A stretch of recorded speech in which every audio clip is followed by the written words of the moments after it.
క్యాన్సర్ను నివారణకు ప్రజలు ఆరోగ్యకరమైన జీవనశైలి, క్రమబద్ధమైన వ్యాయామం అవలంబించుకోవాలని సూచించారు ఎస్పీ సుబ్బరాయుడు. ఇక తిరుపతి జిల్లాలోని ఏఆర్ హెడ్ క్వార్టర్స్లో క్యాన్సర్ అవగాహన స్క్రీనింగ్ టెస్ట్ కార్యక్రమాన్ని నిర్వహించారు. ఈ కార్యక్రమానికి ముఖ్య అతిథిగా జిల్లా ఎస్పీ సుబ్బరాయుడు హాజరయ్యారు.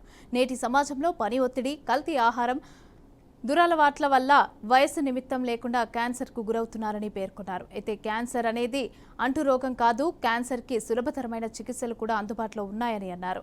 అయితే దానిని దశస్థానం గుర్తిస్తే సాధారణ చికిత్స ద్వారానే నయం చేసుకోవచ్చునని తెలియజేశారు. ఇక Tata trust cancer free India వారి ఆధ్వర్యంలో క్యాన్సర్కి సంబంధించిన మామోగ్రఫీ స్క్రీనింగ్ టెస్టులను కూడా మహిళలకు ఉచితంగా నిర్వహిస్తారని తెలియజేశారు. ఇక పోలీస్ కుటుంబాలకి చెందిన మహిళలందరూ కూడా ఈ అవకాశాన్ని వినియోగించుకోవాలని వెల్లడించారు. దాన్ని ప్రొలాంగ్ చేయడం వల్ల తర్వాత స్టేజ్కి వెళ్ళిన తర్వాత మనం కనుక్కోవడం జరుగుతుంది. అలా కాకుండా కేవలం డాక్టర్ అన్నట్లుగా స్కాన్ అనేది వెరీ స్మాల్ ఇష్యూ. ఒకసారి స్కాన్ చేసుకుంటే ఇనిషియల్ పొజిషన్లో ఉన్నప్పుడు నార్మల్ వ్యక్తితో పాటు మనం కూడా ఆ విధంగానే మనం దాని నుంచి బయటపడి జీవనం కొనసాగించవచ్చు. లేదా లాస్ట్ స్టేజ్లో వచ్చినప్పుడే ఆ విధంగా ఇబ్బంది ఉంది.